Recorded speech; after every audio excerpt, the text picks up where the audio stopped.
No, the intern hasn't been on an episode in a while. Oh, what work has the intern done for us, huh? Release the intern cut. What intern cut? You know. Do I? Yes. Do I? Yeah. The live action I gave you permission to release that ages ago. You said you're going to DMC it. I'm scared. Copyright You seem like you know what you're doing. Okay, I guess No. I can't see many sound waves of mine. I mean, it might as well put annoyed. it up on YouTube and Vimeo. Don't worry about it. I'll edit it all in post. God, I'm doing all the intern's work. He's supposed to worry about this finagle and stuff. No, I'm not. It's not my job. That's the intern's job, to do all the shit work of making sure All the everything's... intern does is give us coffee, and I haven't got a copy. I'm going to spit in it next time. I don't even drink coffee. It tastes so nice. The mucus member is so lovely. Mucus. So, Matthew, what the fuck have you been doing? You don't come onto our show and start swearing at us. Yeah. No, I have the audacity. Don't worry.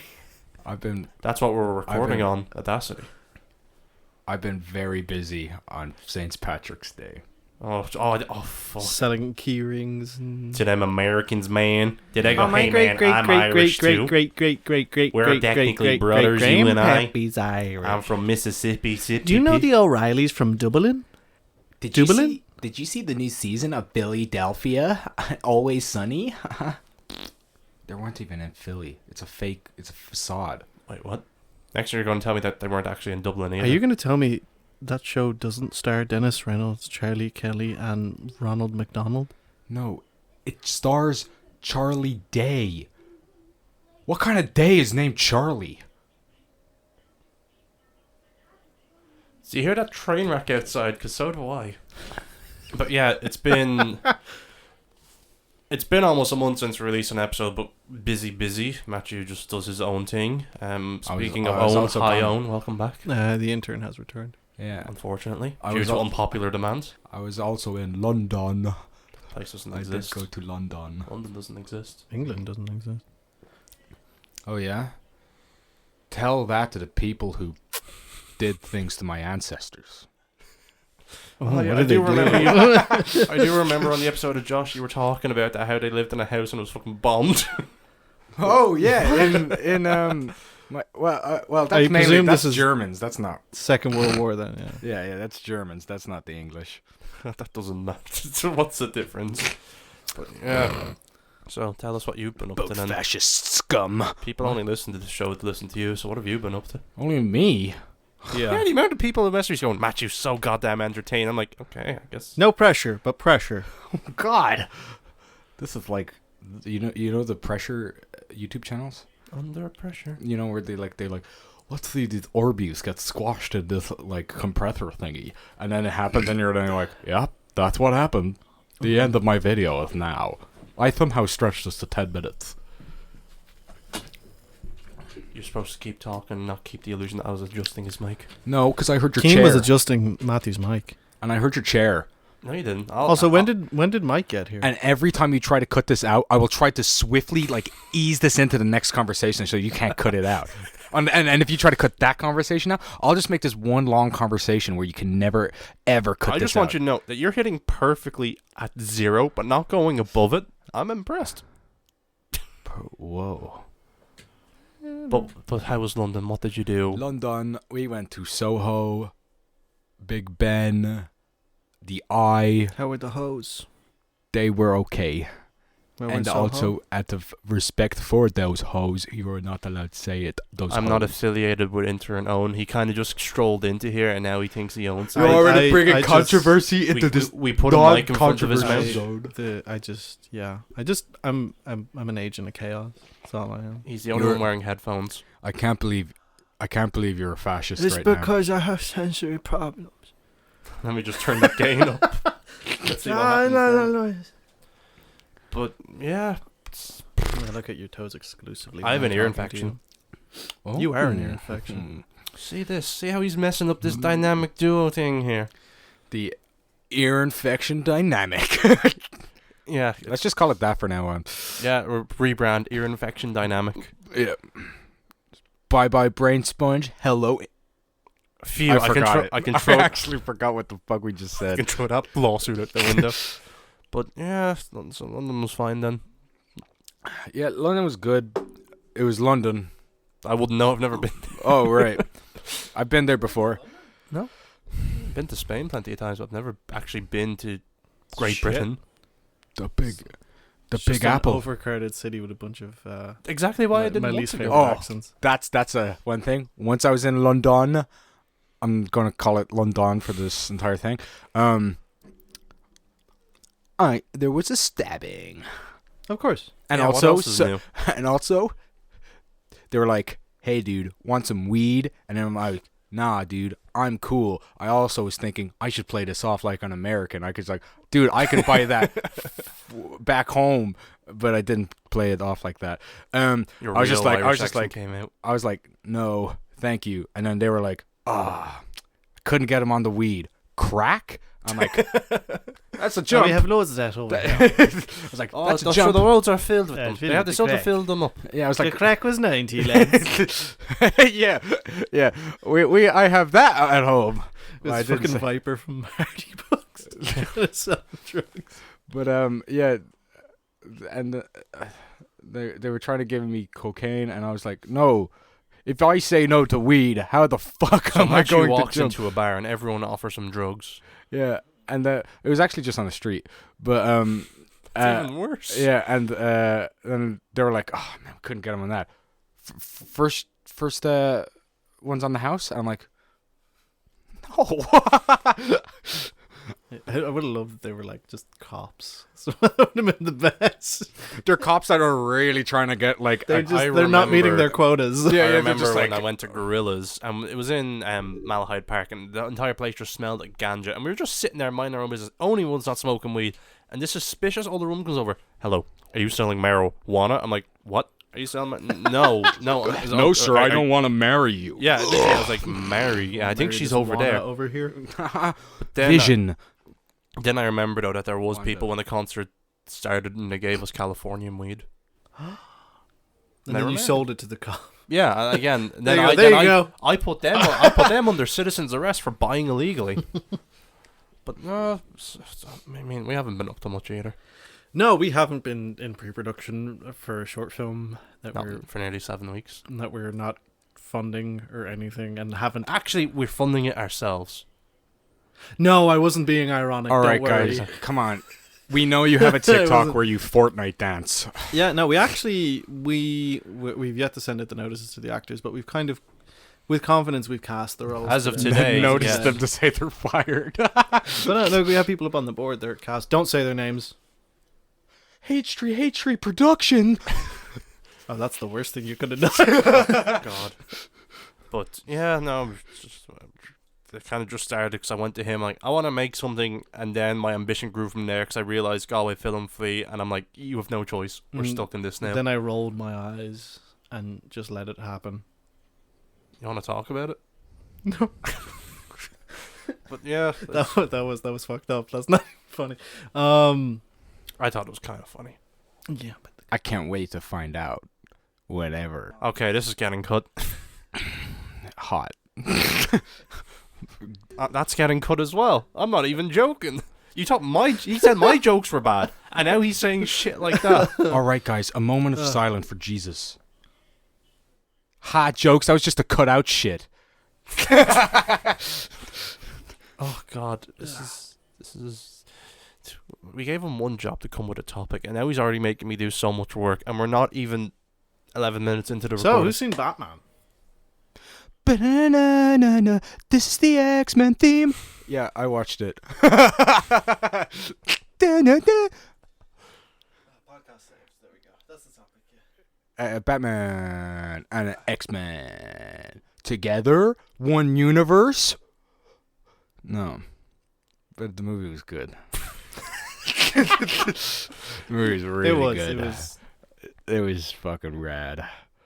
Oh, I loved it. Batman's boots are my favorite character. Wait, what? I only recall one shot of those boots. No, there's the I'm- focus when he's fucking. That's the one Yeah. shot. I'm talking about the sad design of. Oh yes. Oh yeah, And Mr. you're X. like, oh my god! Every time he's stepping, I'm coming. Okay, now that you said that, there's definitely I have to find that an edit of that online. There probably is. There definitely is. There's no way there is. Batman boots? Or am I... Yeah. Actually, I'll give it to you.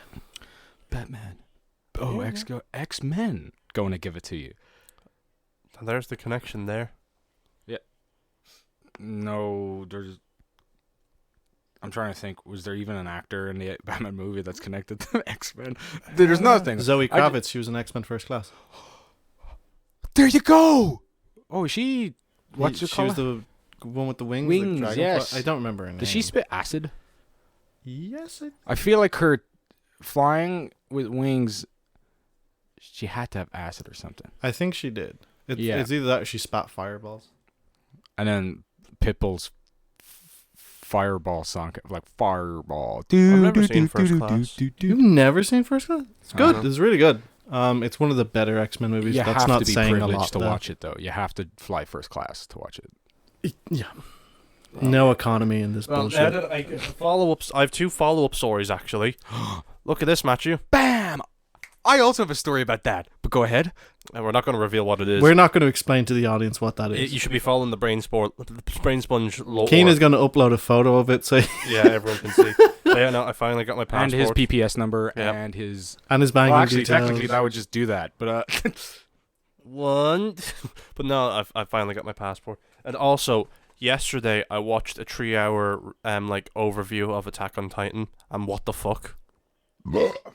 Yeah, literally, from one season, it was just, oh, cool, there's a hairy Titan. Next thing you know, Eren becomes a skeleton fortress? What the fuck?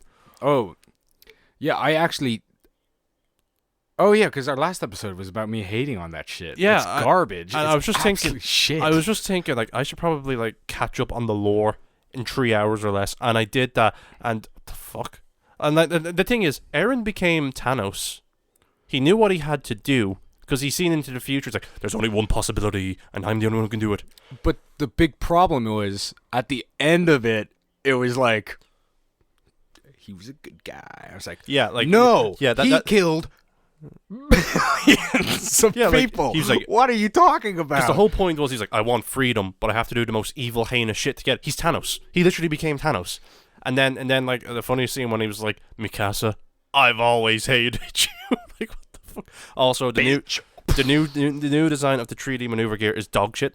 And they why is there yeah, it's bad. That was just a follow up of that, because Matthew knew what he was talking about, and I was just sitting here smiling like, yeah, Attack on Titan, yeah. I watched the first season, and now I don't want to watch the rest. See, I thoroughly regret not being there for that previous episode, because I had a story. I remember me, you, and another friend of ours, we were watching Attack on Titan, because we were like 12 or 13 when that show dropped. Yeah. So you and a friend were watching, and Matthew were watching Attack on Titan. Mm-hmm. It's the opening, isn't it? It's the opening, yeah. Brain nose bleed. We jammed too hard to the opening, and he got mo buoyed.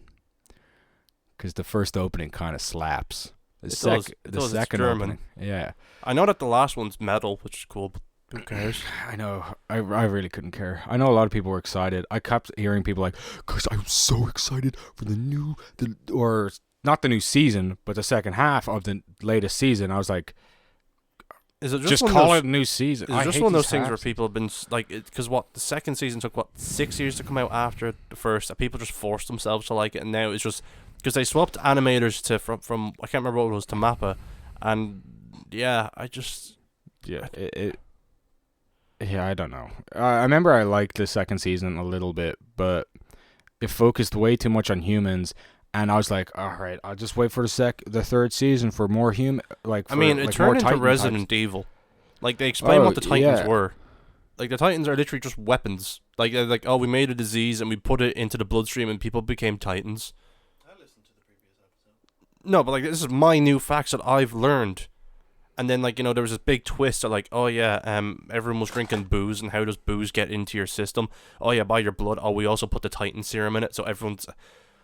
I don't get it. Everyone's a Titan. It's just kind of like a bad show. Everyone. It really and bad manga. I read the entire manga, and I was like, huh, this is getting interesting in parts. Then it falls on its fucking face, and I was like, cool. Why did I read this? You see, the thing is, and why is people hyping it up? The thing is, as of recently, everything's just becoming more about time travel. That's what it was. That's what explained it. It's like, oh yeah, Aaron was Is there just... time travel in? Yeah, that's what the power is. It's like, I can see everything now down and was. That's what Aaron... That's why Aaron was like... he's I have God. He's basically God. He had to make the one specific timeline so everyone can get their freedom But and Aaron you know dies. what's so stupid? When like he became a Titan, it's just like nobody thought that like, oh, this Titan's just a fucking Titan. No, It was that like, is the Attack Titan. Yeah, I was like, this is the Attack Titan. You don't understand. The Attack Titan doesn't attack. It actually sees the future, the present. It actually just knows everything. I'm just like, why? Just why? Like, why is it? Why does it know everything? And then and it's just like, because a big ancient old Titan was like a little girl who got bullied or something, and then she became a big Titan, and she was like, I'm fucking God right now. I'm fucking God. And then Aaron was like, no, bro, you ain't God. I mean, yes, you are God. So But I remember hey, he was playing like some sort of too. 4D chess. Like, I watched the show. I watched a fucking video, but I don't... It's just... But if you're going to make a show where it's like all about intellect and shit, just watch Death Note. Just watch Death Note. I did enjoy Death Note. Death Note is amazing, and And that is a proper 4D chess kind of And they like got people a lot- out trying to think each other. Because I know with Attack on Titan, they got a lot of the animators who worked on Death Note. Like, the one who's like... He's like, oh yeah, he can make the most mundane things very animated. Like, I take this potato chip and I eat it. Like, it's just... But, like... with anime, you have to be like, okay, this is just coincidence after coincidence after coincidence. I'm like, but isn't everything? Yeah. I watched like 9 episodes of Death Note, and then it got too anime for me, and I had to I was like, no. Oh wow, really? Here's my hot take. It just fell into one of the cliches that I can't stand for the life of me, which is a serious amount of internal monologue with no events happening. I distinctly... Was it Light? Is the character? Light will always do that. Yeah, There's a whole sequence where he's following a woman down the street. It's about like 6 minutes long. Oh, and nothing happens, and he's just going, oh yeah, that was when he was trying to but what convince her. about this? But what about... I was like, this is a 6-minute sequence where nothing's That happening was in a just filler 20-minute Yeah, episode. episode. it's because he thought she knew who he was. And he had to find a way to get her to fucking disappear without any trace to him. Yeah. Which, in fairness, if that's a cliche you just don't like, I absolutely fell in love with it because I was just like, he's getting so paranoid. This is awesome. I'm loving this part. This is fun. But yeah. No, like, it's just... there was, like, the first half of Death Note, there is some enjoyable moments, but the second half, when they formed the organization to get Kira, and Light's like, oh, yes, I'll help too. It's me. Because there's this weird part where, like, if you, like...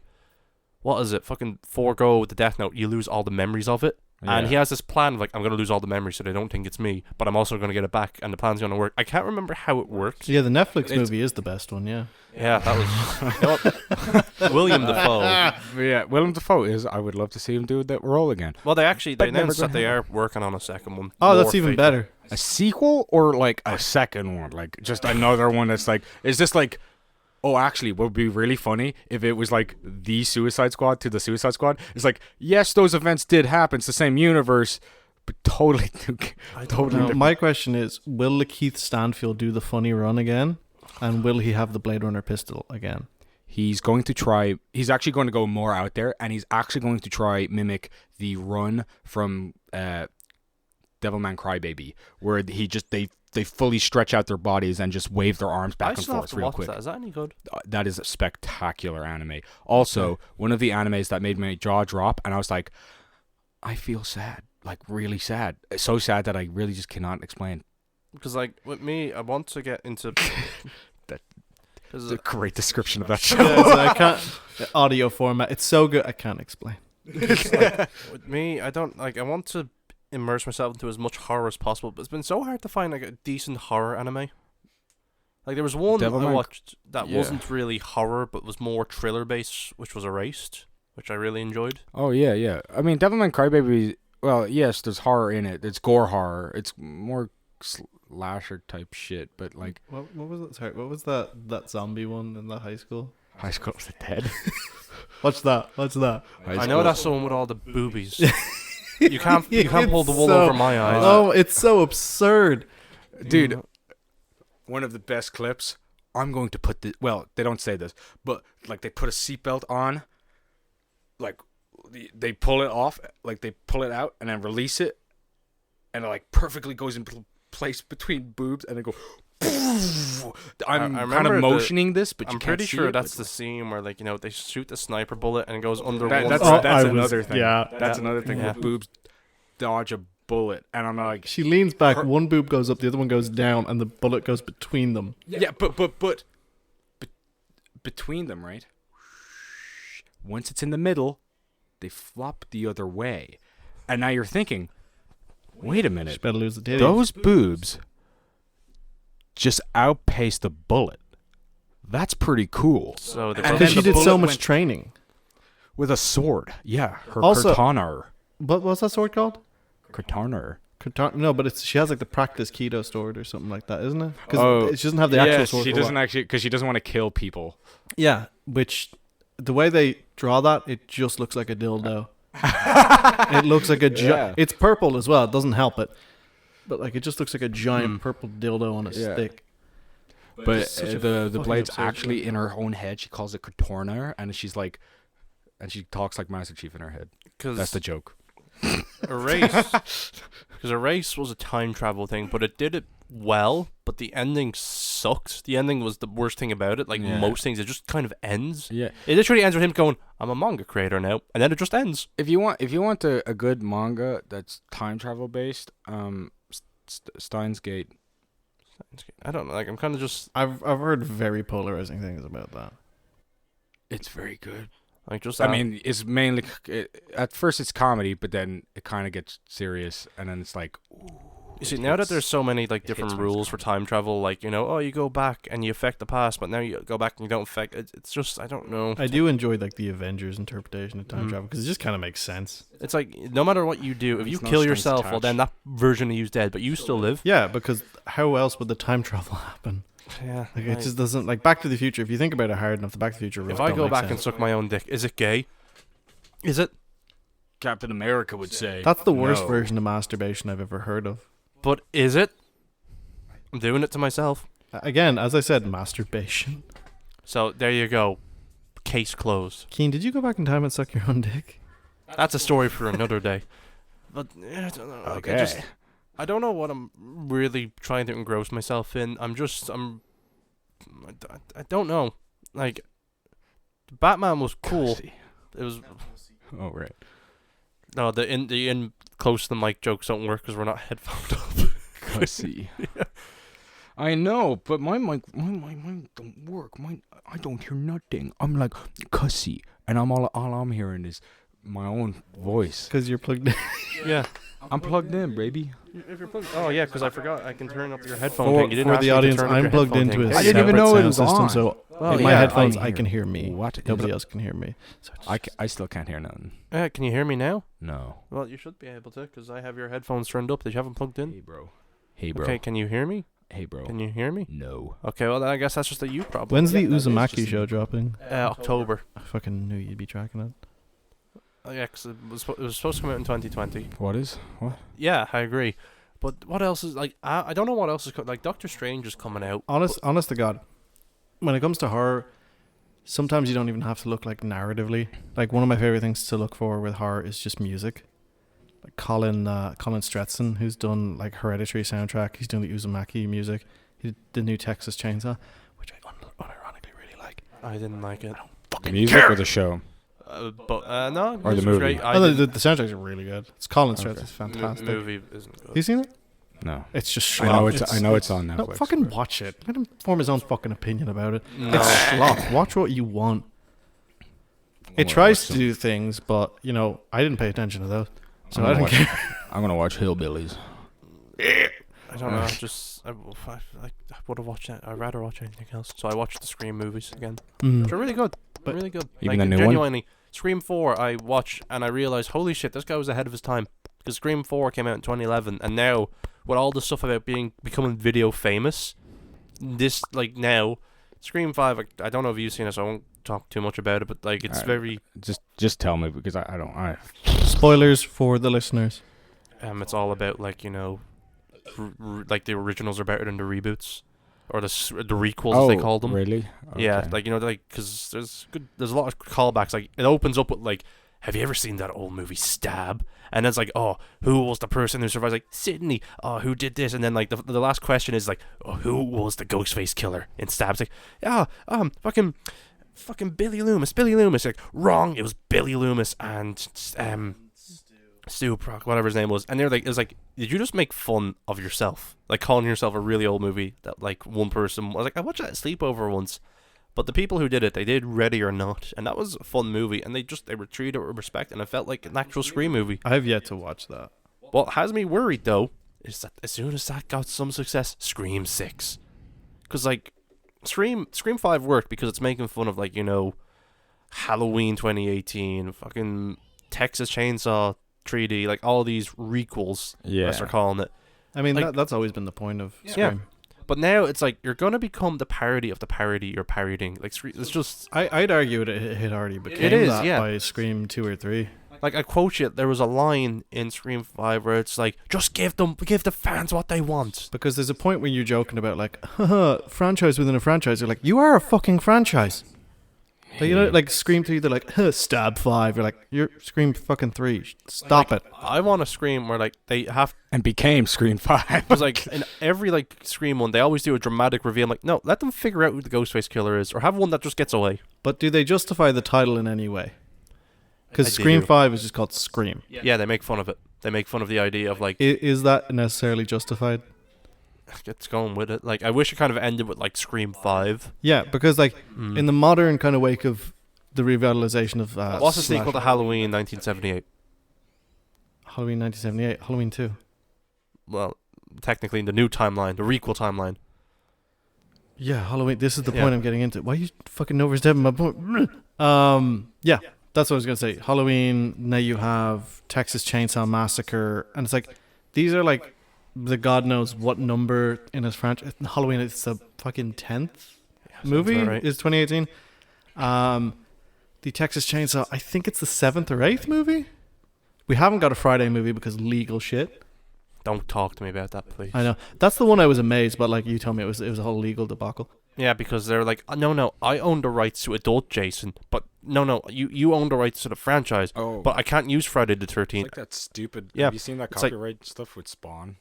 Yeah, like it's literally something so petty. It's like, I came up with the franchises. Yeah, you came up with Pamela and Kid Jason. I came up with adult Jason, but they can't use them in the same thing. Like, they can make a movie called Jason and have Jason Voorhees. Do you think it's just what they do with comic books, where they'll relaunch a storyline, and it won't be like the number of sequels. It'll just be back to issue 1. I don't like. It's just because that's what I think it is. It's just to garner in a new audience.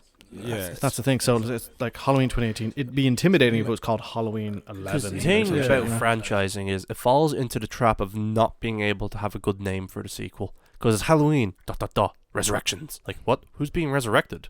Like, it's just like, I get it, Michael Myers come back, and then like Friday the 13th Part 4, the final chapter. What's Part 5? New beginning. Like, yeah, the subtitles never make any like sense. Jason Takes Manhattan. The last 10 minutes of that movie take place in New York. That makes sense is Part 6. Jason Lives, because he comes back from the dead. Then the next one is New Blood. I'm like, she has telekinesis, and then it's just then they go Jason X. Fuck it, Jason X. Jason goes to hell. Like, they just tell you what the movies are. That has a place in my heart. Same. So fucking funny. And then like, you know, come get us. Do you want to have premarital sex? And then Nightmare on Elm Street kind of has a thing, but like at least the titles actually make sense. Like the Dream Warriors, about people become the Dream Warriors. Bullshit Logic, Dream Child, Dream Master. But then 5 is Freddy's Dead, Final Nightmare. And then after that, it's Wes Craven's New Nightmare. Is that which even is the classified? greatest one out of all of them? It's my favorite. 2 is don't disrespect 2. 2 is hilarious. Yeah. I by the way, I don't believe that. They're like, oh, they accidentally made a very homoerotically charged movie. It's like, no, they did that intentionally. No. You don't accidentally make one of the most iconic gay movies of all time. Oh, fuck. You don't. It's something to behold. It's a very entertaining film. But yeah. Then 3 is really good, but it's just is there a line that he says that Freddy's inside of me or something? Yeah. He's inside of me. Oh god, they look again. It's entirely intentional. There's no, I don't believe it's not intentional. But yeah, Sorry, that line sounds so fucking awesome. No, He's inside. Then he like me. tears himself out through his then stomach. there's a whole cleaning montage where he's cleaning his room, and it's so good. He was like the first Scream King, as he called I himself. don't recall the cleaning Because montage. he was cleaning it and he was like bumping into the drawers, closing them, and he had like a little pop thing, and they walk in and went, and the ball came out, and they were like, "Oh, hello." What the fuck? I'm looking this up later. I remember that because it was it played the song "Let's Do the Yeah. Time Warp." I don't think, no, it wasn't Time again. Warp. It was something else. It was something very 80s. I never even watched the movie. I'm actually surprised I got even close with it. No, like it's one of those ones where I just want to put on without any context. It was like the scene, like the shower scene where Freddy comes. It's like, where are you coming from? And also, why was the teacher in the leather? Oh yeah, the secretly gay gym teacher who's like into He finds his- BDSM. Yeah, he finds the student and goes, "You're coming back to the gym with me." I'm like, what? I don't like this Like, implication. He's definitely not gonna rape him. Like what the fuck? Yeah, like it's such a. I found you in a gay movie. bar. Now we're going back to the school and you're getting in the shower. Yeah, I'm he's doing- sorry. He's What? doing laps around the PE hall. I'm like, is this a nightmare sequence? And then it wasn't. That's the weirdest part. And then, I mean, like, it you know, is a nightmare. It is a nightmare, but it's in the real world. And then the funniest part was like, go to the showers. And then like Freddy he kills the teacher. Like, you and me are gonna have some fun. I mean, it's definitely an interesting narrative thread to be like a new generation. Different idea for a sequel. Instead of dreams, like I'm gonna possess someone. Yeah. Like, I'll be honest, I wouldn't, like, it has entertainment value, it's got a new idea, like, which is rarely a thing that horror movies and franchise have. It earns some cred, like, I'll be honest. Nightmare 2. I want the. It's hilarious, but, like, at I least want the it's Nightmare a unique sequel new idea. where it was a dark comedy where people knew like Freddy was weak, so they went into the nightmares to make fun of him because they weren't afraid of him. Like, haha, look at you can't do anything. We It's got like, that in it. We're fine. Freddy the Cook. But that was the original thing. Like, Freddy was like, fear. But then like it just got so weird. Like it went from him just wanting revenge to being like, oh, I have a deal with like dream demons. Okay, can I just say, when you say Freddy's a cook, instantly popped into my head. Imagine It 2 ended kind of like the same way It 1 ended, but they're like, "You're a cuck. You're a fucking cuck. We're the bulls. We're fucking your wife." And They he's put, like, a shriveling little, up one of those little, like, cock cages on him or something. yeah, and he's just shriveling up like, Oh yeah, I'm a cock. It's true. I mean, yeah, he's getting a kick Get out of into it. my closet. That would See be you in 27 years. would be a better ending. If I'm I entirely honest. really didn't like It Chapter 2. It was It was so long. It was like, hey guys, let's split up and look for clues to the movie. Guys, I Good think we physical acting. unintentionally found our topic, which is horror movie sequels. Now that you said it, I don't want to talk about it. Ah, there we physical go. acting Keen is good. ruined it. good physical acting in like that movie. There's a lot of good physical acting in It too. But apart from that, it was just kind of a romp, dude. Well, I'd say the first one was a romp. Like it was a fun Yeah. movie. Whoa, shit.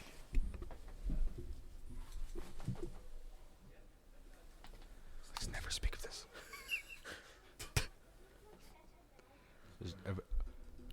No, it's actually fine. Yeah. Cian, if you're listening to this, Nothing happened. we just fucked up your Uzumaki collection, your Junji Ito. Yeah, we burnt it down. We burnt it down and we rebuilt it piece by piece because we're fucking meticulous like that. Apart from Uzumaki, we didn't burn that down because that's a holy grail. I wasn't mad about Uzumaki. Well, okay, well, he burnt it a little and I stopped it. I peed on it. Yeah. I peed on it. Have you read Uzumaki? Yeah. What do you think of it? I absolutely fucking adore it. Really? Yeah, I love the episode, like kind of episode stuff where you can kind of tell, like, oh, this was obviously released in issues, and then he had to make it an interesting story every week or so. And I was like, this is really interesting, and how he kind of just built this chaos and built it and kept going with this insane idea of just trying to connect everything to a spiral. I was like, this is like interesting. Now, not every story was obviously intriguing to me. Sometimes I'd be like, this is just not a page turner, and I'd probably force myself to go buy it. But again, that's kind of the fault of weekly releases of like a story. I think the fact for me that it is just like it's a bunch of short stories that they're connected, Yeah. but they're all about the same concept. Then it just gets kind of more absurd as this narrative goes on. I think that's the part that like lost my interest, because there's two short stories in that I can distinctly remember, which looking back I really enjoy. which is the lighthouse one. I really like that, where the kids go up into the lighthouse and they get scorched. Yeah. And then one of the most fucked up ones that I didn't even expect was the one with the pregnant women, and they were like sucking, they sucking people's blood. Let me finish that sentence. Sucking. Because it was, you thought it was like the insects or something, but it was them like trying to feed their children. But the fact that story didn't carry on like, because you're like, that's so substantial a revelation that you like. They turn the page and they're like, I mean, the town's still crazy, but nobody talks about the pregnant ladies that are sucking people's blood. Oh yeah. No. We can't ignore that factor. That's so crazy that we can't like forward the story without that, being an maintained part of it. I will say, then the hurricane kids. that is goofy as shit. That's hilarious. I was just like, what the fuck? Like, most of this is like, it has some, like, I mean, okay, that's, hurricanes are obviously spiral based, but like, it was so fucking funny to me that he was just like, hurricane kids. And like, just out of nowhere, like, when you think like, the world's destroyed, everything's gone to shit. Oh shit, the hurricane kids. And it's just like, it's like a couple this is 5-year-olds. yeah, this is like a fucking like 60s Batman story. The fuck? Like, what is this? I'm like watching Kite Man again. Yeah, but yeah, Uzumaki has really good stories. Like, the father invested in his pottery. That, I love that fucking story. That's the first story. Yeah, that's the first story. It caught me because just the first scare, or like the first big splash page, was like, holy fuck. I love everything to do with this. And then It's talking about Uzumaki. yeah, and then I've been here the entire time. yeah, basically anything to do with that father. Yeah, Keen was or just that sitting in family. silence while we talked about his favorite book. Yeah. It's not my favorite. Really? Which one did you? Which one's your one beat it? favorite? Which one beat it? What one are we talking about? Uzumaki for the third time. Junji Ito. No Longer Humans, your favorite now? Yeah. Oh, right. 'Cause that one No. actually scared me. I don't trust you now that No Longer Humans your favorite. What the fuck? That one actually scared me. That's the problem with it being your favorite. Uzumaki was surreal horror. This one, real world horror. Okay, people read No Longer Human and then look up all the facts about the author, and you'll Yeah, understand that's why I have this reaction. I mean, real, like, he was mentally a fucked up person. He wasn't a good person. No. And it's scary, the shit he got away with, that he still did, but still didn't feel anything. Yeah. Like, he, because of him, Psychopathic shit. him and a woman wanted to commit suicide together, and she was the one who ended up dying, and he genuinely didn't care. He was like, oh, I guess I'll keep going this path of torment. But it was just like, I bet the book probably won't have as much, but it's just the graphic imagery of it. Yeah. But like, Uzumaki was surreal horror, which I really enjoyed.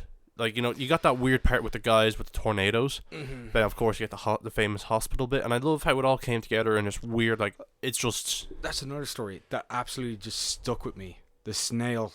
Yeah. That just stuck with me. Because it's just, like, it's fucked. It's so fucked. Like, something... I mean, most of the stories are something kind of out of their control, and it just kind of attaches to them. But it's like... It's so interesting on how it just went that direction, and it's like even the ending when like what are they doing, and it's like they're starting to mate, and it's like, that's fucked. It's so fucked. It's like they lost their humanity and they're just giant snails now. I love that. There's I mean, a lot of stories. Because now that, like, I do have the entire English collection, it's so much harder to think of all the short stories, because there's so many of them. Yeah. Each of them was just like, because I noticed with each of the short story collections, there's like a central theme. Like, Shiver is all about phobias and common fears, like trypophobia and fear of insects and whatnot. Deserter, the recent one, is all about themes of bullying. Smash is all about kind of like urban legends. Frankenstein, half of it's about Frankenstein, half of it's just about absurd body horror. Can I ask you both a question then? In regards to horror, what subject matter do you find truly horrifying? And on that, what material has provoked that reaction from you? I haven't watched it, but Hostel. The Eli Roth film? the idea of being kidnapped and just being tortured. Fair. Because for all we know, like, and there is no proven red rooms, but for all we know, it does exist. Could, yeah. Well, Look there's at the all idea of human trafficking. Look at all the cartel videos. They just put them out there to put fear into people. That's what your life is. Yeah. What else? 'Cause there's a few. Like, that's being one of them, just like playing with people's pain just because it's fun for you. Real sadistic shit. Oh, what's that fucking Japanese one? Has a really famous scene of a girl. The Audition. Just a zip wire. Yeah, Audition. Is that the Audition? Yeah. I was trying to remember the.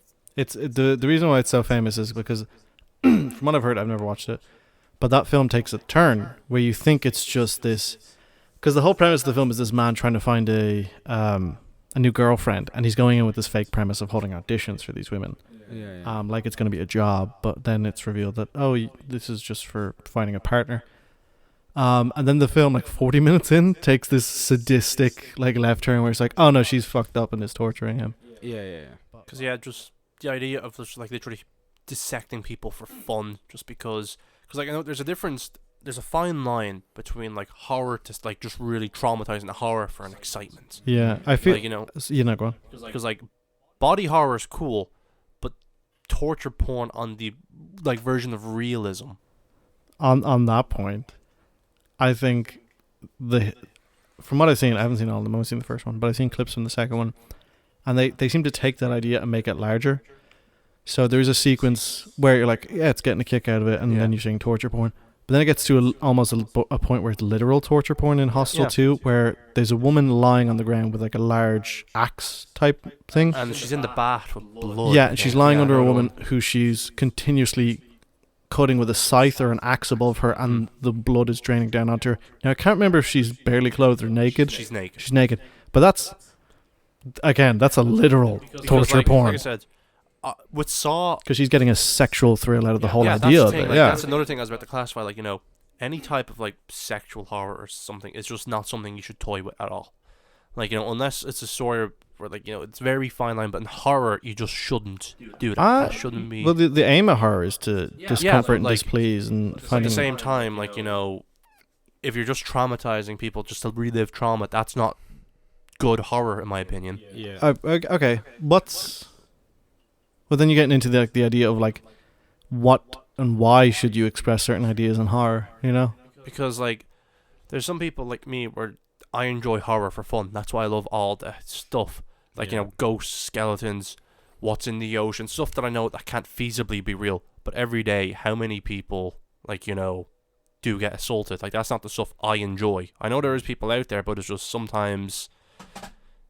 Well, how far is too far? For you, it's horror in a more fictitious kind of place, manifestation. So like, again, the hostel thing, it's relatively real world, but it's so far away from you that you can have this element of comfort in approaching the fictitious material rather than something more real world like Irreversible or something like that, where there's a literal fucking 10-minute long shot rape scene and it's just horrendous to watch. And I don't know why people would want to watch it. Like, I don't see the appeal.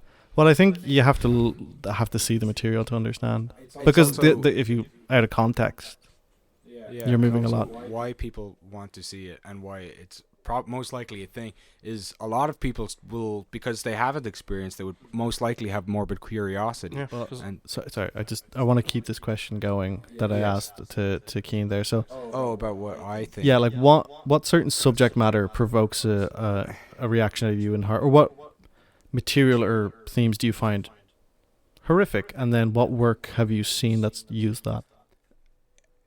I can't really pinpoint it, because the only things that really have done it for me is things that have been built up, things that if you kind of start getting connections with, like things that just make me kind of like shiver down my spine, or just like where I get those like just reactions of just and those are the proper scares. I'm not talking about like jump scares, because those are stupid and you can just go like that and then nothing, you don't like the next day you won't care about it. But the ones that kind of stick with you are the ones that make you shiver. But it's just, are you doing that for thrills? Or are you doing that because you want to genuinely feel like just horror, like literally like, oh god, I wish I didn't see that, the stuff to keep you up at night? Well, see, I do. I am happy that I've gotten stories like that. Like, I mean, Uzumaki gave it to me with its first story. Yeah, I know the one. Pottery. It did give me that shiver. Was that the idea of obsession, or was it the body horror that got to you? I think, in fairness, I think it was probably the body horror with the image, where I wasn't really kind of preparing myself for, because I knew most of the imagery from Uzumaki, but that image I've never seen before, and I was like, fuck me. With me and horror, because I've consumed it for pretty much my entire life, it's so hard to shock me that it's kind of a good and bad thing. It's good because I can just enjoy what's coming for me. I don't have to flinch. But it's also bad because it limits my creativity on it, and also just how much I'm willing to push myself into experiencing horror. Because we're talking about No Longer Human in Uzumaki. Uzumaki is just the idea of the curse of a spiral, whereas No Longer Human is a semi-autobiography of a mentally ill man who in the end took his own life and didn't care about anyone in his way, and it's just he just wanted to feel something. And there's something about that, I know people harp on about the Joker and the movie with Walking Phoenix, but incel culture scares me. Oh my fucking god, that's terrifying. Just the idea of you're that depraved but for me, go on, sorry. That you're so depraved of just this idea of you always hear about nice guys and whatnot, but just what happens if just one day, how many people have we known, what happens if he's fucking snapped? It's just... And it's funny because when you're on the other side of it, the idea behind, because I don't know if it's the idea of building up sex or building up women as a monolith that is I think that's where the enemy lies, because there's this. They alienate themselves. They come up with a narrative about women as a whole. There's lacking of individuality and stuff like that. It's fucked up. You know what I mean? I couldn't think of disassociating someone from their personhood and being like, no, you're a conglomerate of beings. Yeah. And you represent this one thing. It's fuck me. You're just wiping them of individuality. What do you want from horror? Whenever you engage with horror, what do you want? For me, I don't like jump scares because it's cheap relatively. So large commercial horror I find fucking boring. I think everybody in this room finds commercial horror pretty boring. Yeah. I mean, it can still be exciting to watch. It's just, it's not it's not the horror you kind of like for certain people. I want stuff that makes me uncomfortable. When I listen to Magnus, I'd always be doing something, and there would always be a moment in listening to an episode of that where I'd get a shiver up my back and start looking behind me. One episode I will say that I think everyone can agree was fantastic was Lost John's Cave. Only because for the fact, it's the only one in the series that did is it ended with a supplement of the actual incidents. Yeah. Take her, not me. Take her, not me. And it only did it once. I'm glad it only did it once, which makes it more memorable. Oh, true. Yeah, true. But for me, the ultimate, the most memorable piece of horror that has shook me, and you've seen it, is Possessor by Brandon Cronenberg. Oh my fucking god, that movie have you ever seen it? You see, I thought it was you cool. You recommended it to me. I thought it was cool. I loved it. It didn't really have an impact on me. No, see, because one of the things that deeply disturbs me is the idea of losing the sense of self, and the scariest scene in that entire film for me. Spoilers for 20 minutes into the film of Possessor. So the whole idea behind the film is that she's an assassin that takes over people's minds to kind of insert herself in someone's life, get closer to the target, kill them, and then pull the plug on that person and killing them too. So she starts inhabiting another person's mind, and her first morning as him, he's in it's so hard to explain, someone living in someone's head and using the correct pronouns for that. It's fucking weird. But this lady, she lives in this guy's mind. She's taking control of him, and her first morning as him, his partner comes up to him and they have a conversation, and his partner notices that he's off. And that's what fucked with me. It was the framing of the circumstance, the actual context behind the circumstance, where he's being all huggy and close with her, and it's this woman trying to do an impression of him to his partner, and she's like, "You okay today? You just seem a little different." And he's like, "No, I'm okay, honey." Reaches out to hold her hand, and I was like, that's the most upsetting part of the entire film for me. It's kind of like voyeurism. Yeah, I was like, it feels dirty, wrong, and perverse, and it's it's something that upset me. Because like with me, I already told you like what my next self-made short film is gonna be, and it's the basic idea is just doing a ritual and talking to something spooky in the dark. Because like the horror I want to do, I wanted to be the kind of scary sense of like I like because with creepypastas you always hear like the classic characters, but my favorite ones were the ritual ones. Like one of the first ones I ever heard was called the Midnight Game, which where you do this whole ritual to summon this spooky ghost to come and like chase you, and it's just the mental gymnastics of like, okay, I'm gonna do this ritual. Okay, but what if? Oh god, like just that the thrill of it. Of course, it's not gonna work, but it's just the mental thrill of it. Yeah. And that like a lot of horror is literally just fear of the unknown. So if you do a big spooky jump scare, that's that. But like if you're sitting like, because how I'm imagining it is like this character, which will be me, is sitting like in a hexagonal candle circle, and it's literally just going like, oh, is there anything there?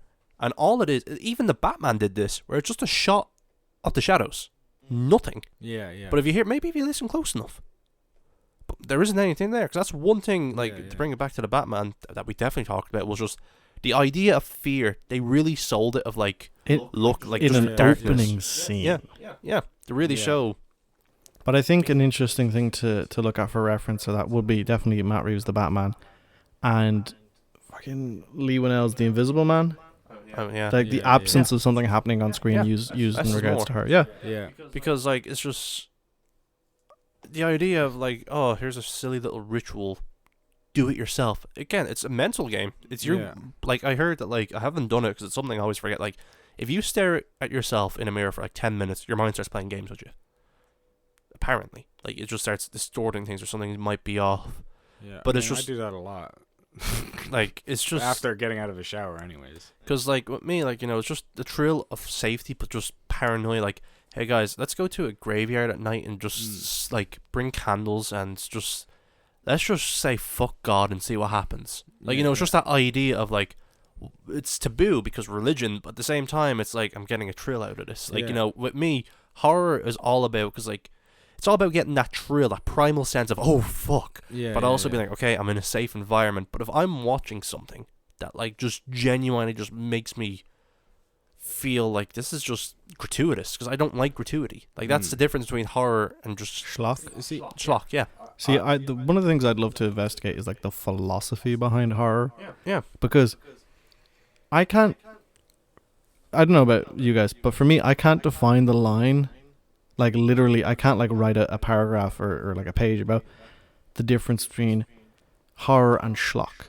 I couldn't, for the life of it, define the difference between them, but I know what it is when I see it. Because schlock is a creep thrill that no people are going to elicit a reaction. Like, for example, rape. Everyone knows that's going to elicit a reaction that everyone's going to feel. Whereas, like, with horror, it's just like, okay, like, So, okay, yeah. Like, I'm trying to think recently, like, of other movies to have come out. And, like, with Hereditary, like, there's a lot of touchy subject, like family matters and whatnot. But the build-up of that is, like, the whole reason why the family is at each other was because it was destined to happen anyway. It wasn't because they hated each other. It was a ritual. Do you think the schlock comes from literalizing a lot of things in horror? Yeah, I think it's just because they know that they're not going to get the reaction they want, so they're just going to go for the cheapest way to make people feel genuine, just ugh. Because, like, one thing that a lot of people think is weird, but I complain about how much nudity is in horror. Like, I can understand why. Recently, I don't see it Recently, much. It's kind of stopped, but, like, there's been some movies where it's just like, okay, I get it. I feel like that was because of the rise of, like, PG-13 or, like, 12s in like, the early 2000s where no movie could be above that. As much as I love the Friday movies, like the first 5 have so much production behind the scenes hell, where they'd pressure the actresses to get naked and like, let me call my age, like you don't have time, we have to start shooting. They kind of forced them to get naked. And I remember you telling me that one of the actors was underage. Yeah, and part 2, this scene where Jason, like the two people are in bed having sex, and Jason spears both of them. There's a cut originally where you seen everything except, and like the worst part about it for me was they recut the film to get rid of all of it. Oh, thank God. Yeah, like it isn't there because once Paramount found out, like, get that out. But like as the horror fan, the shame of it is that they had to, because she was underage, all that awesome body work of the spear going in, all the prosthetics lost. But it's just, I can't remember what it was. I think she just lied she wanted to be in the movie, and of course it's a Friday movie, and it's just at the time it was could have been that. boobies and blood. Pressured. Yeah. But like all of them movies, you just hear like in part 4. I remember saying that like, but the lads weren't supposed to get naked, but they did because all the females felt just. Fair enough. But it's just like, I don't know. It's just if you don't need a boobie, then you don't need a boobie. It's just sometimes you're like, okay, I get it. Sex, cool. That's what a lot of people like. Young people like to demograph myself. Young men watch horror like, haha, this is scary, but also boobs. Like it's just like now that I'm in my 20s, I kind of look past that. That type of horror, I'm not like such a.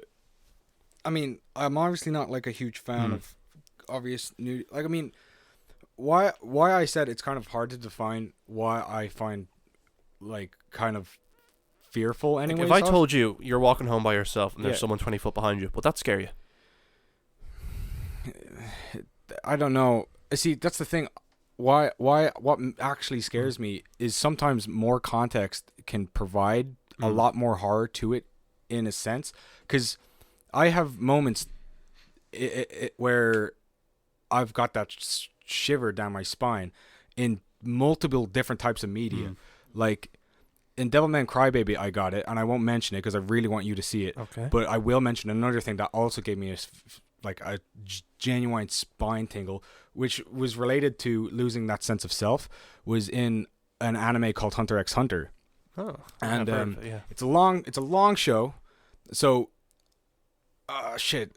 If you guys do want to watch it, then tell me now, so I won't spoil it. I'm fine being told a spoiler. Okay. Keen? Go for it. Yeah. Okay. So, and a spoiler for Hunter x Hunter because it's a phenomenal show, but fuck Attack on Titan though. Yeah. Fuck Attack on Titan because it doesn't provide like just great writing. But Hunter x Hunter has a moment where this character you do meet at almost at the beginning of this entire show, and they just say a winking bye to the next time they see him, his brain, or the next time you see him, you just see a quick clip of him doing a mission. Don't see him again for another little bit.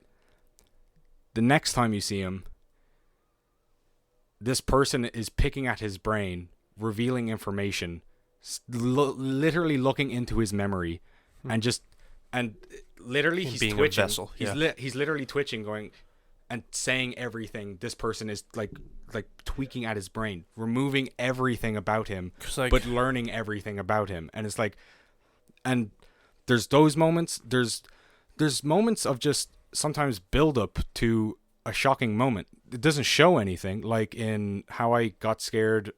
Or just not scared, but like a shiver when I watched A Star Is Born, when Bradley Cooper. Spoiler alert for A Star Is Born, Yeah, which Star has Is been Born. remade for the 4th time, so you should know the ending. So Bradley Cooper dies or kills himself. Mm-hmm.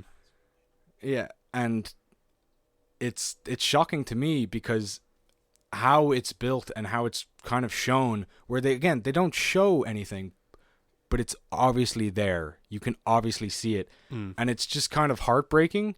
I think what really kind of grasps my horror is that when you see these people that are really just innocent at the end of the day, who have no... That's why most of the horror that we know today is like Friday the 13th or Halloween, they mainly come off as things that like underage sex is bad, or like that kind of stuff, which is bad, but it doesn't provide horror for me. It just Christian provides values. That's what that was. It doesn't provide a horror to me. It just provides a kind of entertainment in the fact that I can get somewhat cheap spooked, spooked, or a quick like death that I'm like, wow, that's an amazing or like well made death, but it doesn't provide interesting things because they're presenting these people as bad anyways. And yes, good people in the end do survive, and that's usually like the good girl who didn't do anything wrong lives, but that's not the most of the time in a slasher. My perspective on it is like when the characters are introduced in the film, it just looks like looking at a line of animals for the slaughter. And I'm like, you're gonna die, you're gonna die, you're gonna die. So that's you're why, gonna like, die. And the only interesting part is how they die. Yeah, when a slasher comes out and I actually do care about the characters, like that's the type of slasher I want to make. But like another thing that scares, and this is kind of now I'll end it on because I don't want this going too long, is like I get so much existential dread about death. Really? There's so many nights when I'm like, I'm 22, like, that's the average male lives up to 70. I've lived 1/5 of my life. It's gone by so quickly now. Like, I get so hyper aware of the sense of time. Like, every second is another wasted second, and I'm not doing anything about it. And all I'm trying to do is distract me from the thought that I am not going to be here one day, and that idea scares me because, like, I would say I had those type of thoughts, but I've kind of learnt a little better to kind of manage my ideas and my thoughts about it. I feel like I'm a person, I didn't have a choice, but the first 20 years of my life have been a fucking waste. Like, I can't. I say it because given the circumstances I was when I was born, like from primary school, I was isolated from everyone. I wasn't out to interact with people. I couldn't play. I couldn't do anything. So my primary school experience was a very lonely one. I didn't remember that. Secondary was a weird one because I'm playing catch up. I'm trying to find out who I am, like what person I am, what I like, and that was just years of that. And even then, I was just masking. Like I was so like when I first met you, I was pretending to be so social, so out there, so fucking cool, and that I just knew that wasn't me. That like people are like, oh, I bet you can't do this. Like go talk to her. Like I can talk to her. Like it wasn't me. I was faking it. Yeah. And then like once just lots of conflicts started happening with friends group. By the time I was 18, 19, I was like, I will say when people, like when you brought up the fact when people are trying to find themselves or whatever, and like you said, you said that you felt like that was a waste. I can never really see that as a waste, as it takes a lot of time, and it can even take more time to truly find out who you are and who you want to be, and including the fact that yes, I've had thoughts of like existential dread of death, because you kind of do realize how not like short, but like how little time you do have on this planet, but it's not what kind of matters. It's not like you shouldn't really care for the time. You should kind of, well, in a sense you should a little bit, but what I think what really matters anyways, or what keeps me going, is that like you should still just try to live it, in the sense of like you kind of want to always try to find yourself, and even right now in what you think you are in this headspace might not be your final self. You might find more things about you, more things to improve. I mean, everybody's always has something to improve, but you'll always kind of look back on yourself as like, I've improved on that person. And yeah, some people you can point to as saying they haven't, like, because some people turn worse and stuff, but to them in their head, they'll always also think that they've improved themselves or what they think is right. And I think that if people with existential dread especially, it's kind of always hard to deal with it.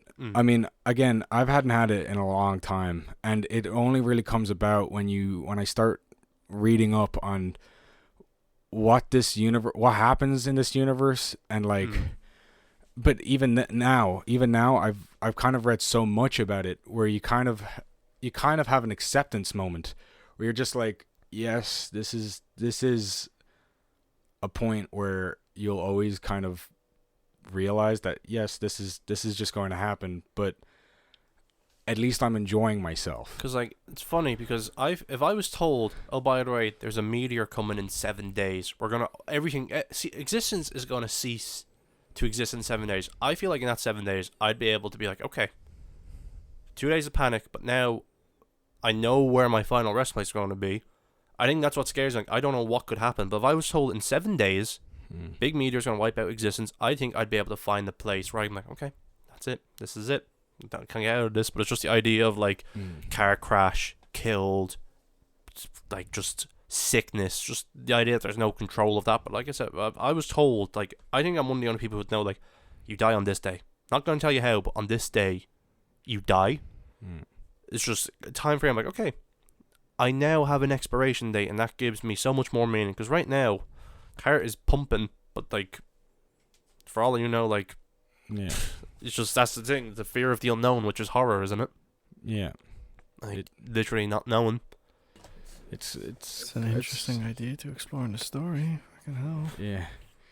It is. I was gonna say that earlier, but I really didn't want to interrupt the flow. Yeah. Because like I said, just me, but like that's a lot of things that gives me dread. Like I get too hyper aware of moments, and I feel like with me, I try so much to enjoy every single moment that I'm not even enjoying the moment. I'm enjoying the moment of enjoying the moment. It's like, you know, it happens a lot with concerts. It happens a lot with movies. Like the small things. Like usually, I don't really have a lot to look forward to. So the things I do look forward to, it feels like a fever dream to me. Then I have to experience it another few times. Like, okay, I enjoyed that. Like Batman being one of them was a movie I was looking so forward to, and I was so focused on trying to enjoy every second of it that I didn't really enjoy it the first time. But that happens to me with so much things. That's a thing again where, again, in a sense, you have to what I do anyways is that like I mean in work I would probably have moments not of, again, I wouldn't have like existential dread moments, but I do have moments where you kind of just especially in my work where you kind of get a horde of people, and this has happened recently because of Paddy's Day, but I got a horde of people into my work and I just kind of stood still, and you kind of just see this flood of people just go in and out and in and out. And at those moments, I'm just like, I'm really stuck in my head, and I don't really have a thought, and I'm just kind of here at the moment, and I don't know like what's going on. But then a few days later, like today, I have moments where I look outside and I see a busker who's been playing guitar on like this street for like ages, and I haven't seen him get like a proper crowd in a long time, or like in just a while.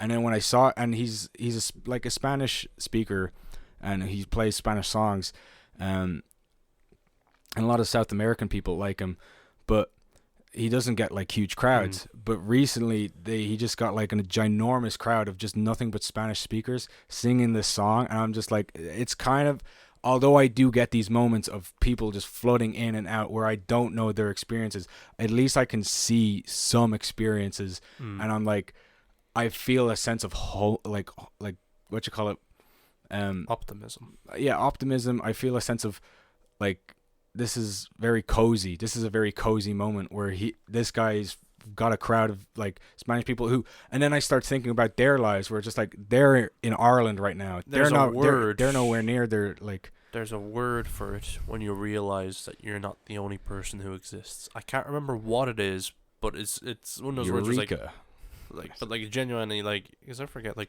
hey, we've all lived lives. There's so much, like, we probably know surface level about each other. Yeah. But it's just, then again, like, times that by like 7 to 8 billion. Yeah. So, like, how many people are out there that feel like we do? Like, you know, at the end of the day, no one's special. It's too large of a number to comprehend, Yeah, but like, everyone is individualistic, and they have their own. Because I'm weird. Like, Owen can attest to this, how shit my job is.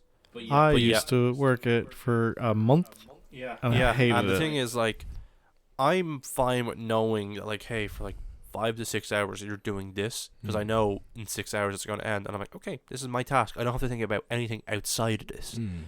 Because like with the whole filmmaking thing, the fact that, like, you know, if I don't have a deadline, I'm just gonna panic even more. I like knowing when things are supposed to have an ending, or like how much time I have to dedicate to it, because I know I'll get it done in that time frame. Whereas if I'm told, write a book, 800 pages, take all the time you want, I'm never writing that book. Because, like, you know, it's just like, that's why I said, like, knowing that there's supposed to be an ending, or knowing that's when it's supposed to end, it gives it so much more purpose to me. Like, you know, our deadline for this project we're working on, it's supposed to be done for the 25th of April and submitted. But I know it's supposed to be done earlier, so I know, okay, dedicate yourself to this now, and then once it's all said and done, up to your standards, everyone's happy, you have the final product, you have some time to go, phew, you did it this once, you can do it better. Yeah.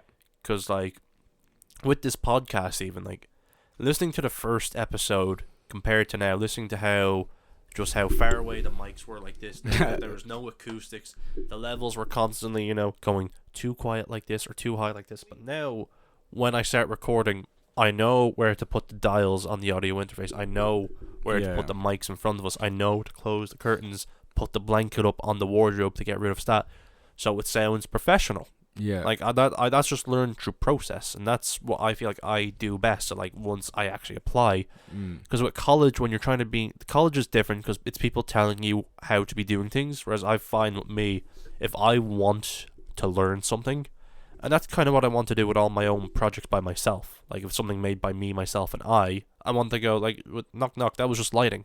And then the next one is going to be audio based because with the film we're making, I'm taking over sound design, and I just want to get good at it. Like, because good audio is you kind of realize it isn't there.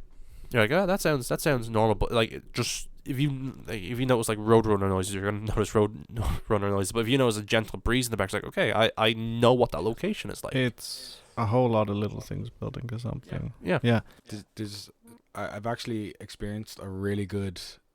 There's like, I was seeing a clip of Game of Thrones, the very first episode where it's just like two guys or like a few people outside the whatever the fuck wall thing is in Game of Thrones, and they go out trying to get somebody or something or get a horse, and they're attacked by Nightwalkers. I seen that clip with no talking, no music. And it's so much more atmospheric. And yeah, I was like, oh my god, Game of Thrones just does not need music. Yeah. If this is how good their sound design is, because the crunchiness of the snow, just the different types of winds that you're getting, I'm like, holy fuck, this is amazing. And I mean, I think all I needed in that experience was maybe turn on the sound, like them talking. I'll be like, this is perfect. Because like one thing that's nice is when you give advice to someone, and it's a hard thing to do because it's something like, this is my philosophy of life, but like not only seeing people take the advice but also preaching that advice. And that happened to me recently, that like, you know, AK friend of the show and whatnot, he was on another show, yeah, my son. But like, you know, he was on another podcast and he referred to me as a mentor, which I thought was absurd. And he was saying like, a mentor told me to carry a journal and write every single thought on a good day and bad day. Yeah. Because, and this is advice I gave him, it's like, on the good days, you can look back on the good days, but on a bad day, it's a bad day, but you'll eventually get over it. And then if you have another bad day, you can look back at how you get over your bad day. Like, mind you, I've been neglecting mine a lot more because I've been so busy, but like, over the past nearly year, all my good and bad days are in here. Interactions with people that didn't go well. But mind you, from like August to December, I kind of just neglected it because I kind of fell out of that habit. Yeah. But it's just, I don't know, it's the idea of leaving an impact as well is also important to me. That feeling like I'm having a positive impact around people. I mean, sorry to interrupt there, but go ahead. There can be a sense of, like, one of the most famous quotes I think of when you think of people like making an impact is, I can't remember the poet, but he wrote a poem about a girl he liked, and he was like whoever you like or whatever is that person, but like, I've now just made you live forever in this writing. Yeah. And it's just like, there is a sense that, yes, I can't remember who that. Do you know who that quote? No. If we search it up, but like, I know what you mean. That like, you know, even now, what we're doing, we're watching the waveforms on the screen. Like, who knows where they can go years from now? Yeah, I like you look to me, because I'm usually like the source guy. Because I feel, I looked at you, and I also feel like I looked at you because you're an intern. Also, no, because I don't have anything piece of equipment if you're looking at shit up. Yeah. I feel pull that up. I usually just know like. Yeah, shit like that half the time. Like, and plus, I feel like I learned that when I think I was in one of your, like, we were in class, maybe one of the, or maybe an English teacher told me, or maybe I just learned in English book, or maybe I just learned it in a YouTube video. Because like, even looking up on the board in this production, I know that I'm going to be managing 4 people as a crew, and like, they'll be dealing directly with me, like the way all the actors that we pass for this will be dealing directly with Owen. No, I'm just gonna be standing there. Yeah, that's what he's gonna do. He's just gonna let them act. But like, with them crew, that like, I hope that what I'm doing is giving them a chance to want to pursue this further, knowing, because like I know how hard it is, you know how hard it is, like from everyone we've spoken to, like really, really good actors saying like, I've done this, I've done that, but there's nothing for me here. And then, like, we told them the rates we're giving them, which is dog shit, in all honesty, but it's all we can afford, by saying it's better than nothing. It's something I want to do. And I admire that. It's just, I hope that what we're doing, although it's for our own gain, it's our project, we want to benefit from this and move further, but we hope that the people are doing it just because it helps them get to a place where they need to be. Yeah. Like, that's one thing I want to carry in, like, and I think other people should, because... God, the amount of unpaid film work. Again, the industry for film in this country is dog shit. Because as you know, my philosophy is, if you've never done it before, do it once for free. If you know you can do it after that, pay. That's what I've done. But it's like, I think a lot of it was out of respect for people, like, coming over, giving us their time, giving us their efforts. You're just like, I don't want to, because, like, exposure. Like, what the fuck? No. I don't care. Like, you get experience out of this, and you get some money. It's unfortunate that there's not a lot, but we're funding it between ourselves. Like, I have no problem saying this, but the budget is what, currently 700, 650? It's about, originally it was 660, but we've given some pay rises. Yeah, so it's near enough to like 700 at this point, I think. But the thing is, right, that's the production cost, but then there's my own personal cost on this, which is 4 years of work and about €12,000 worth of equipment. That was my cost as well. So for me, this project is 12,000 plus 660, because that's the year. That's all for me. It feels like it's been building up to something that feels high maintenance, because like I can film stuff all I want by myself, but I'm not going to get the same satisfaction. Yeah. And it's just like to me, most people would be salty about it, but the idea that I'm paying people to use my equipment, I'm like, it feels like I'm giving them a chance. Like, they're being paid. Like, here's the equipment here. This is what's going to be used. Use it. I'll teach you how. It's mine, but I want you to do this for me because I need your help. Yeah. Because, like, one of the hardest things to learn about filmmaking or just any creative collaborative effort is you're not the smartest person. You don't know everything. You need help. Hence the collaborative effort. Like, the amount of changes this story's had between me and you, it's insane. But yet the story's still the same. It's just everything in between. If you, by the way, this is a good fucking thing to I don't know, to end on, or to just to put out there. But if you're working with somebody, fucking kill egos. Yeah. And if you have a story idea that's a baby to you and you don't want to kill the baby, kill the ego, because you're not gonna get fucking shit done. Because as I've said so many times, if you give criticism, you have to give something to replace it. You can't just say it's bad, because then that's just nothing. If you say, I don't like this, but I think this can work, and meet people halfway, because that's what's happened throughout all of this. Like, you've said something to me, I don't think this will work, here's my idea, here's how I meet you halfway. Because even today, when we were doing the casting, we both knew we couldn't do it together, so we brought in a third party to help us decide. There's been so much fucking dialogue in regard, like, even fucking, we didn't decide on an actor for the lead role, just be like, oh, we like him, or we like him. No, we liked two of the guys, and we wrote down what they brought to the performance and what we could see in it, like, and then we went, well, we're looking for that, so we're gonna go with that, and we have fucking nearly 20 words describing one of the guys' auditions, and we're like, okay, that meets the criteria of what we're looking for. Like, there's so much just dialogue putting this shit together. I can between us, not like in the script. You know what I mean? With also criticism. I feel like criticism, especially, it definitely has to come from people that know know what work is put into it. Because, and I mean, critics tend to also tend to know stuff in the industry as well, and like they can give it. But I also do think that when just kind of showing it to somebody, or like fresh eyes that don't know the industry, and they'll be like, you can get those times where people are just like, I don't know what it is, and they might point it out as something that isn't it, where they're like, I didn't like this part, But then They won't tell you why. They'll just be like, but like they could tell you why, but then like what they thought was completely wrong.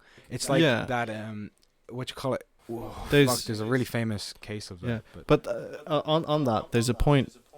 One of the things that I like is one of the things I found when people criticize some art or some material, they're like, "Well, I didn't like it because it did this." Well, like, well, that's the point of it. Yeah. So, because like I remember it's not when how it did it; it's the fact when that we it were did it. producing this, right? People like, have a look at the script, and I said no because the script isn't the final product. No. The script is the foundation. The script is going to change. Like you read a script and you're trying to read it like a novel. If I'm honest with you, I only want critical input from specific people. Yeah, I have my go-to people that I know that they won't bullshit because like the thing is, I've said this so many times. People will tell you what they'll do, but people won't tell you what they think you should. One of the and on the fact of fucking criticism, it being positive or negative, one of the things I hate to hear is like, "Oh, it's good." I'm like, "Why? Tell me why it's good." And they're like, "No, I thought it was good." He's like, "You're not getting it." Because like I remember during the storyboards, like one of the criticism I gave him is like all the shots feel the same. And what I did to do that was I suggested, why don't we put just 1 or 2 extra shots in just to spruce it up, and I explained why, and to get him onto my level, because it isn't about me. Because again, we both have to be on this. Because like there's been shots he's changed and cut out completely from me, and I'm like, fair enough, understandably, he put in something better. Yeah. And it kind of has to be that, where like, you know, you both will have to want to do it, you both have to be on the same page, or else it's just not going to get off the paperwork. Yeah. Because, like, you know, you have to respect people like, this, and this. But if you don't like something, because, like, I could have kept my mouth shut. I'm like, yeah, that's fine. But I know I'd be like... It's kind of like everything. You kind of always need second perspectives on everything, because sometimes you might have an idea of, and like a set goal for something, but sometimes you kind of need a shift because... Because I said to Owen... I would love to edit this. I would love to edit this. I would love to practice editing. But that's doing nothing for the project. That's me practicing. I'd rather give it to him, who's going to edit it and colour it. And once he's done that, he's going to send it to me, and I'm going to work on the sound. With crayons? Yeah, crayons, pretty much. yes. But it's just, like, you know, because I want to practice. That are like just because I want to practice, that's a selfish thing for me, because I want to get MS better Paint at over the whole editing. movie. Yeah, sorry. Because, yeah, that's a selfish thing for me. But for the project, it's not good. Instead of just, because it'd be swapping back and forth notes, bickering. That's why we have the storyboards that we both agree on. We know what we're going to see in the cut. But it's just, in the case of workflow and getting this thing done, he stitches together, I add in the sound, and we both go, yes. We need to like be agreed on everything before we go into it. Because otherwise... It's like I said... It's funny, like, this project, like, Owen is technically directing the project, but he's not the director. Because everything's been planned beforehand. We talked about this, and the credits are going to be... The actors are going to have their credits, the crews have their credits, and it's just going to be written and created by... We might have a sound and editing credit, but aside even from then, that... I wouldn't even be bothered. It's like the Coen brothers. Like, I just... It's just two Because at that point, I don't care about titles, I just want to make something that represents me. Like, I wouldn't even mind putting my digital. fucking name. No, that can stay dead and buried. But like, because I wouldn't even mind putting my fucking name last. Because the thing is, without all the people there, this wouldn't have been made. Put it in the middle. De-emphasize the fuck out of it. Yeah, just because again, like at the point is people are seeing. Actually, you know what you should do? Just highlight the actors' names and all the credits for the crew. Speed by. And all that stuff. They just speed by. Yeah, but even because then, that's just seems like, what Hollywood seems so. Literally awesome. By the way, awesome credits like Spider-Man, where it's like drawn like ginormous like fucking like screenshots of them go by, and it's like this person, and then that's the rest of them. Because again, I couldn't give a fuck about my accolades. It's just you've seen the thing that represents what I've done, the amount of work I put into. But it's them people on the board there that really help make it happen. Because again, yes, he's gonna be controlling the crew and Hamilton. I'm gonna be the other way around. I keep getting that mixed up. The cast, Yeah. because like he's telling the cast how to act, and I'm telling the crew how to do the job. But it's just everything beforehand. The paperwork has been like, this line is said like this, so on the day I know what to expect. Yeah. But it's just if he's helping me with the crew, I'm helping him with the cast. That's still 50% of the time we could have done something else. Yeah. Because it's still going to be the same thing. So it's just, with me, like I said, I wouldn't care about putting my name last for a second. You seeing what we've done. Because, like, people, like... Because there is... this was funny. This was a point I brought up ages ago about someone who I kind of never went into, but I'm not going to mention names, but it's just... Maybe after, I'll tell you. Write us your thesis. But it's just like... They started a project, and it was made with such love, but now the person cares more about their, like, public figure, their influencer, like, over their projects. And I'm just like, that's not what I want. I don't want you to give a fuck about me. I want you to give about the fuck what I'm making. Because, like, once the cameras are off, I'm back in here fucking doing a podcast like this. Yeah. Like, in my spare time, like, I'm not going to do anything special. Like, you know, I'm going to come here, play my video games, and just you live don't my want life. this idea of, like, large personality or celebrity. Yeah. Because I'm not. Like, that's the thing. Because we're all boring fucking people. Yeah. Like, it's just... Genuinely, I don't care about numbers. Like, I celebrate milestones. That's an important thing, but it's just, after a while, like, What? Kidney stones. We're bringing it around circle, baby. Also, when you did the, like, we're all just boring people.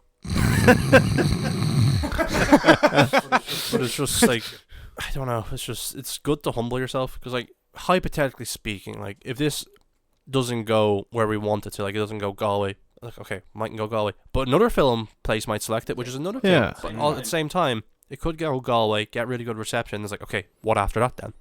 Are you doing it just to get recognition, or are you doing it because you want to make it?